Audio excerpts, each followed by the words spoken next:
came to my uncle, Chicago was like paradise. It was his mental Narnia. He often chatted about how those years in the Windy City affected him. A young Puerto Rican man, single, riding his motorbike and cohorting with Latinos from across the world.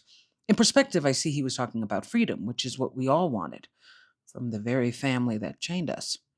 My uncle was the miserable patriarch of a family that gaslit itself into believing singing, dancing, laughing, and cooking are the only sources to joy, in part because that is what we did best. Yet there was a fifth and sixth marker to our family fighting and ill wishing that was so powerful it often dominated the others. He was showing pictures of his time in Chicago and called over his kids to see them, of which I followed. He asked, "Which one am I?" as they had no clue. He simultaneously grimaced and smirked, "Come on, which one?" They did not care, but I stepped up and said, "This one." He laughed, but was slightly disappointed. It was me. "Yep, can you believe my long hair?" he replied. He looked puro taino, built, tan, and hair past his shoulder blades. And honestly, I was shocked he was so handsome. My family's what I like to call pretty tired. They were not ugly, but they looked like a weird blend of younger for their age slash beaten down and slightly sad. It was the same dynamic I noted in my own father's features. Genetics had protected him by making him handsome and look younger than his age, but life oddly made him look tired and lost. Forever bright his smile, he had no direction beyond the quiet plots of malice he had against the people who loved him and the sexual drug addictions he used to pacify that deep down he too hated that he was genuinely an abuser and only a good man via lies. My uncle launched into a joyous retelling of his life in Chicago. He was so proud and jubilant. I was right there with him, imagining the concrete snow and the boys' club that he defined as his friends for life. He looked beyond me as if, for the first time in decades, he received oxygen. There was a breathiness to how he spoke that made me witness the haggard man in front of me truly was the happy, handsome man in those pictures. I went into the kitchen to grab a Snapple, and his mother and wife were there. "He's talking about Chicago again," they chided, smirking with an eye roll. His mom was a known bruja, and she was proud of her next statement. "I did so much brujeria to get him back. He cannot be over there. It's dangerous. And also, why?" It was the why part that stuck out to me because why not? He was happy. It was the same reaction my mother had when I confronted her on how much she always stopped me from pursuing my own dreams of singing and acting, even saying, "I just think you are too smart."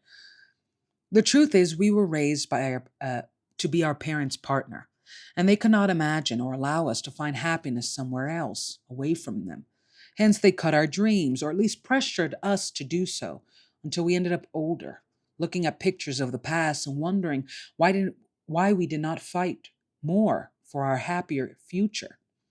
It was on a period of visiting his family from Chicago that his mother set him up with the wife that would eventually accuse him of stopping her dreams.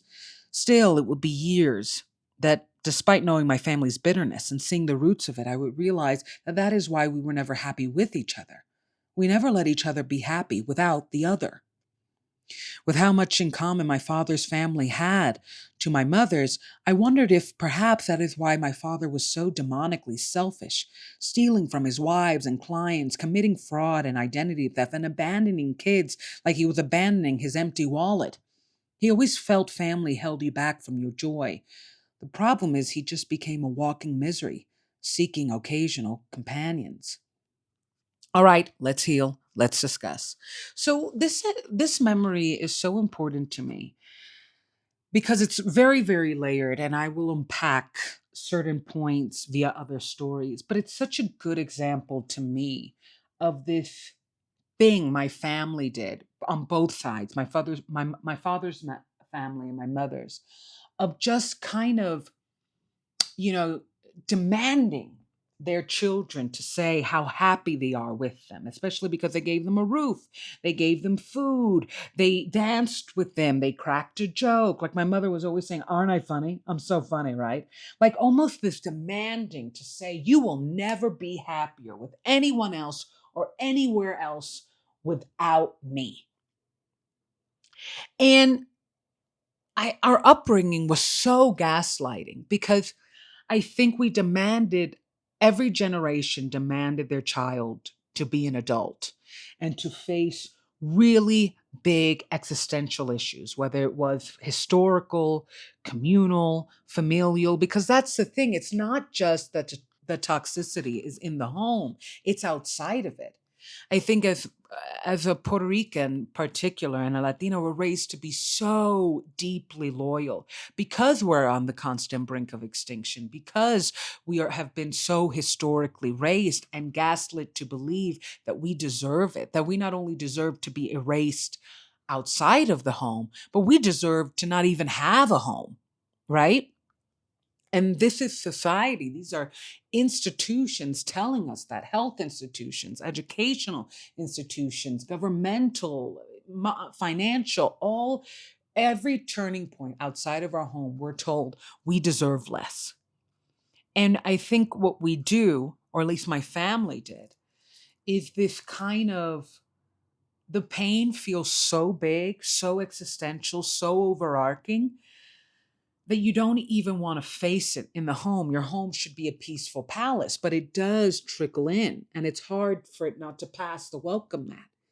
So what we do is this kind of, oh my God, I cook so good, and we dance, and we have these freaking amazing parties. The best party is a Latina party. I'm sorry, and we eat well, and we laugh. My God, are we funny? And we're so freaking creative and artistic, and a lot of those great things still have a level of trauma, either fueling them or bonded to them.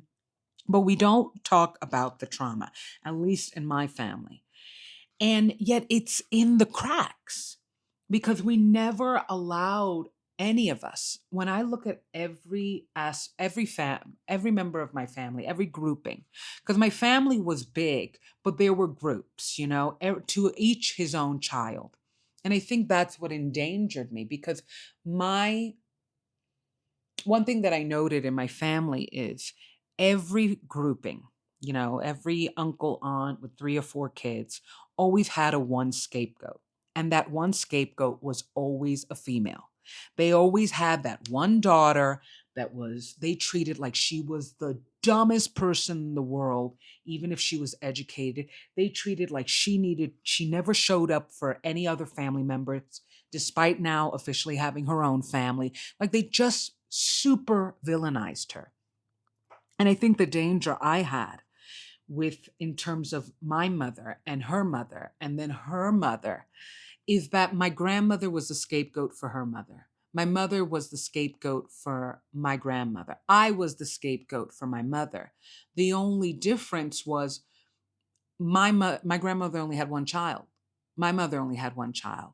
So it was soul crushing. It was incredibly felt because I didn't have another sibling to buffer it. But it's also because I didn't have another sibling that I realized it was happening. Because that was the thing about the scapegoats of my family. They either completely left the family or hyper isolated themselves, and understandably so, as somebody who did the same, or they would stay and kind of try to mentally and emotionally act like the bullying and the constant scapegoating was somehow like fun banter. And like maybe they don't always step up. Because that's the thing about narcissism and gaslighting, especially generationally. If you have an entire room telling you that they're not making fun of you, all while making fun of you, you're going to be like, well, maybe it's hard not to be like, well, maybe everybody, it's kind of like I think that one of the biggest complaints that comedians face and have always faced is that they do have their specific groups that they target. They target fat people, they target people of color, they target trans people. Like there's always that outcast group that everybody socially signs off on and says, "Yeah, you could poke at them." And then we gaslight them to believing that they're being hypersensitive if they don't laugh because some of the jokes are funny. But the problem is, if you are always the only joke, if you are constantly the joke, it is bullying. I don't mind teasing. In fact, it's statistically proven that a friendship group that teases a little is actually really smart and loyal to each other. But a friendship group that is constantly teasing each other doesn't like each other because everything in life is balance. And I think that's the comedian struggle. It's like if you're always targeting that group, and if that group in general is always targeted, it's hate. It's not a joke, it's just hate. And I think that's what happened in terms of my family. Like I was always made fun of, and my mother would join in. My mother was the target of a lot of jokes and bullying. And I cried because I didn't like the constancy. Like I love to laugh and I'm a very entertaining person, but I need a break. I need a breath. Congratulations, I'm human. And my family just didn't give it to me. And my mother approved. And then I would go off to my father. And I think the funny thing that I'm realizing is I think the vitriol that my father had for me. How do I explain this? I think the only difference between my father and my mother is that my father didn't have a mask. He was full force. My intention is to destroy this child, and I am going to rake her through the coals and treat her like she deserves every ounce of misery and theft and plot against her. And she has a mom who kind of sort of backs me because I had multiple children and I didn't pay for her. I didn't, I was never kind to her. And I think my mother, I don't want to say it was a mass because when I look at her family, they were a yo yo. I love you and I hate you. And I think what made me an outcast is I just can't see how you could be both. I just can't see how you can mistreat someone and die for them. It's almost like they lived in this mentality of, I would die for you. But first, let me kill you. Like they were great in crisis. But then when there was no crisis, they were just waiting and pushing quietly each other to get into one. It's almost they wanted to prove we do love and we are loyal to each other because we know how to be there, show up for bad times. But we don't really know how to show up for good unless it's a really big party and we're all eating and we're all laughing and we're all playing music. But damn it, and nobody has funds like that. We can't be partying like it's Christmas every weekend. I wish. And I think that's why sometimes it's difficult to. I like to distinguish my father from my mother because I think they're different levels of narcissism, different types of narcissism, and they have different effects. My mother could be really good, and then, but it was like having a really poorly made cake. You ever see like an ugly cake that's slightly flavorful? And then somebody tries to put like frosting on it and decorate it to hide that it's a little misshapen and she put too much salt. It was like that. It was like this weird, bad, good cake that was not shaped well. And it tasted good, but it could have tasted better. And she just covered it with design. Whereas my father didn't. He was like, F that cake.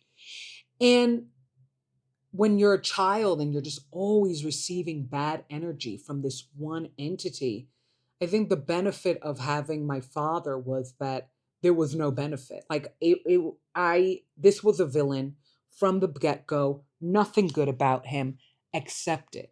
Whereas my mother, there's this murkiness. And I think it was generationally taught. And my this Chicago story is such a perfect example of that. Of because I my f- it was so beautiful to hear him retell Chicago and to he just looked so bright.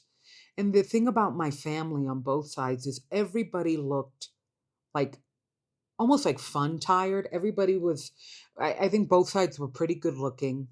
Both sides were everybody always looked younger than their age. Yet there was this odd energy of like, I am sad and I'm a little exhausted. and it would come out in fights and the constant yelling, right? And it was this moment he was so happy describing Chicago and his time there that I was like, oh yeah, you are that guy in the picture. Because it was totally, he was so handsome. Like this man was gonna do the little shows, homages that we have in Puerto Rico to Tainos. Like he looked puro Taino. I was like, you go, Unc.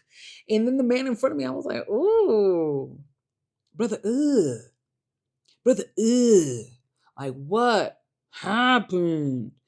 And the way he described it, it was almost like he got youthful again. And like his hair grew out in 30 seconds. Like he was that kid.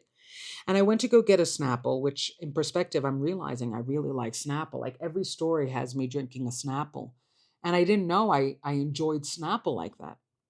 And I went to go get a Snapple, and his mother and his wife were there. And they were like eye rolling and like kind of like snarking about Chicago. And my aunt, his mother, who I called my aunt, great aunt, was always, she was a top bruja in Puerto Rico. She was defined herself as a bruja, proud of it, and she was like, "Yo hice tanta brujería para que se quedara," and which basically translates as she did a lot of brujería for him to say. And brujería is tricky because does it work? Yes, but I also think it's a lot mental. It's not just a manipulation of energy, but a manipulation of thoughts. And in my family, I think the reason my father was so good at scamming my mother and scamming his other wives is that they were all raised in manipulative families. My father was a master manipulator, but he was a master manipulator to people who were raised to be manipulated. Like my family, my mother's family was very manipulative. If you children were raised to be happy because they had a roof and a meal. Nobody, the adults didn't really play with us. They didn't, if we had a problem, we had to resolve it. We were resolving our own issues by 7. So he picked his victims according to a shared background because that's how my father was raised. And his resentment was he just hated women. Now I know he was DL, he was slightly DL. But at the time, it was just my father had a very dualistic relationship with women. On one hand, he thought they were obsessed with him, but in truth, he was obsessed with them because at every point, whenever my father effed up, whenever he needed saving or comforting or an ego boost, he turned to a woman.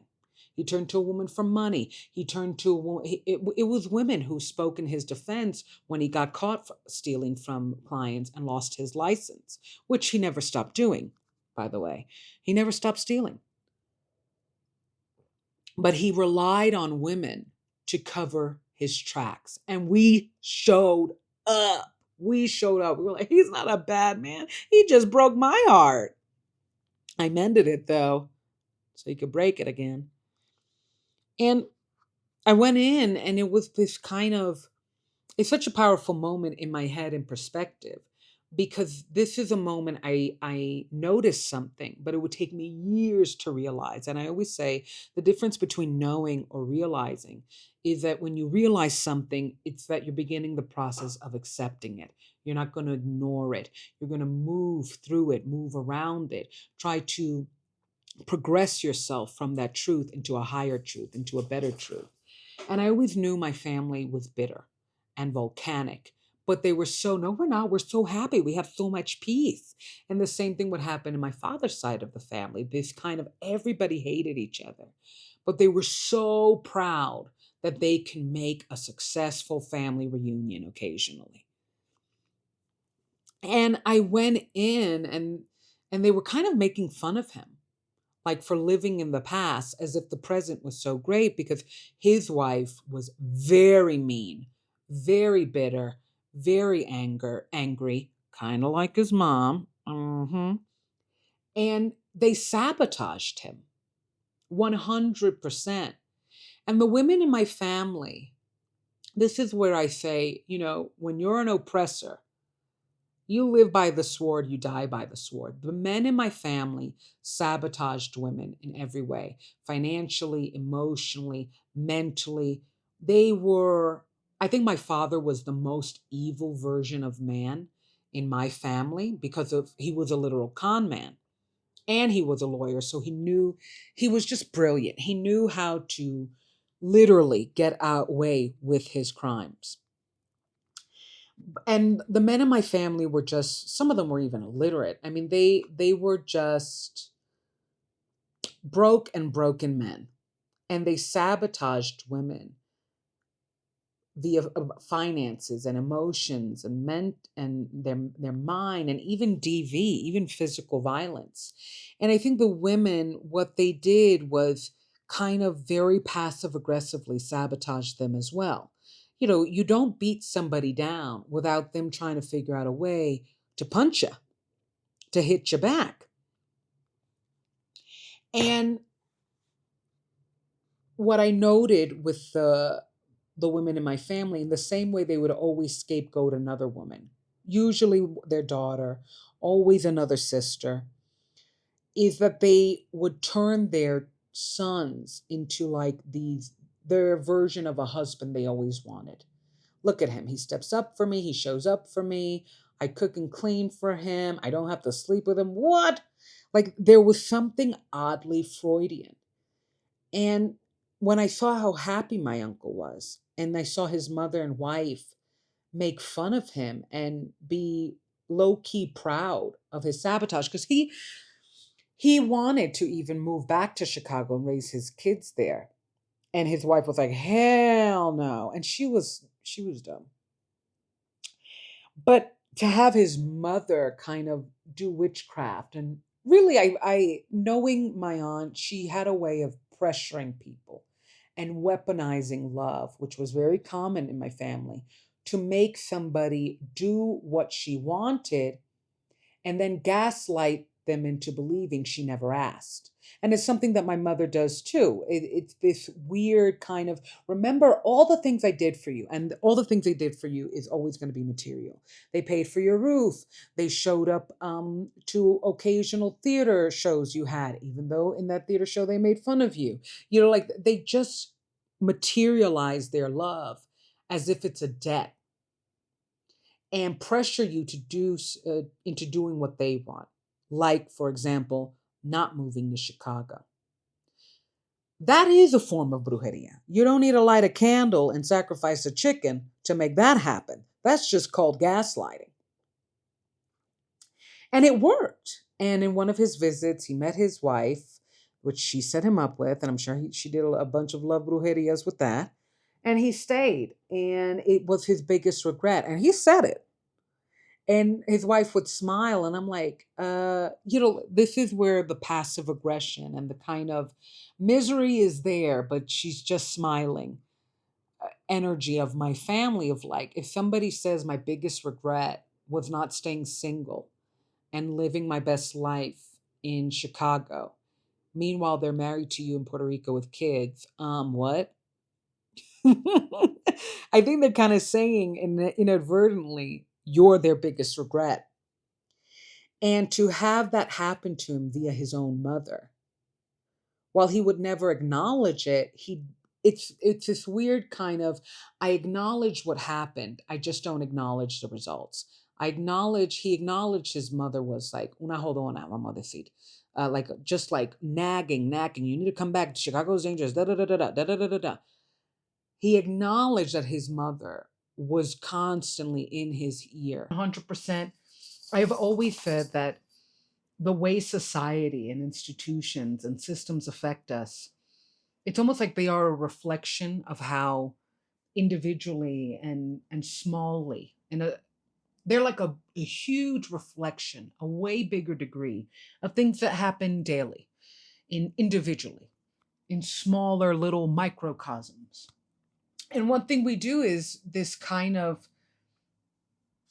we confuse pride as acting like, if somebody stabs me, I don't bleed, or I can handle the blood. in part because we know it's very difficult to get justice. And then you add on, at the end of the day, I bled. So, what is the real justice? Because it hurts.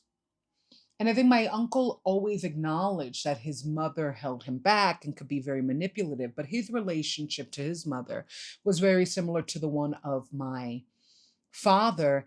And I think in this sense, it was more maximal compared to the relationship the women had with other women in my family. They, for however much they wanted to run away and leave their mothers and leave their family, any emergency they were calling. And I think with the women in my family, we were the ones that were called. So we know nobody ever left, but we just had different versions of distance. My father hated his mother, would treat her like trash, talk about her like trash. If he needed a brujeria or money, he was calling. So he understood almost, for a guy who burned bridges consistently, there was something about him that also understood, don't burn them completely, No. And I think that was his resentment with me. If you burn me, I do leave the forest, right? If you try to burn down all my trees, I'm out. And my uncle, that's where Chicago would cap for him. This acknowledgement that his mother kind of trapped him, but he wasn't trapped. He's so happy. That's why he yells a lot. He has high blood pressure. He's very vindictive. He's very jealous because he's happy. And it's this weird thing that I think happens between a lot of men and women and really oppressor slash oppressed. It's this mutual sabotaging. If you're an oppressor and you're trying to build a system, whether in your family, your community, your government, to take from someone and just gaslight them to believe that they're not being taken advantage of, there is an emptiness to you that you can't shake. The flip side of that is that the person that you are taking advantage of will always be bitter towards you. And no matter how much they smile, they deep down know you are a major block to their dreams. And it's this dynamic of fake that the scapegoat notices and can't shake. And I noticed, and I couldn't shake it. And my mother and everyone else noticed, but they fell in line. And my father, in an odd way, did too. Because my father never made sense to me. He was a lawyer, but a criminal, and he loved committing crimes. He wanted desperately to be happy, so he did drugs and sex and slept with everyone and stole from everyone and just fed off the rush of getting away with it. And it's just, he had all the tools to be happy and just screwed them, used them to cause malice and feed his depression because he hated when the truth came out and the tears rolled. He hated and loved it because it was proof that someone loved him, but it was also proof that all he was a malicious man. And in some ways, he never escaped. Both of my parents never escaped their families. They just took different ways. My mother played, in the gaslighting dynamics. My father did too, but he pushed people more towards their edges. He pushed them back. The problem is no one left, except for me. Check out Daddy Recovery and check out Hardin on all music platforms. Check out Daddy Recovery on all platforms. Let's do this.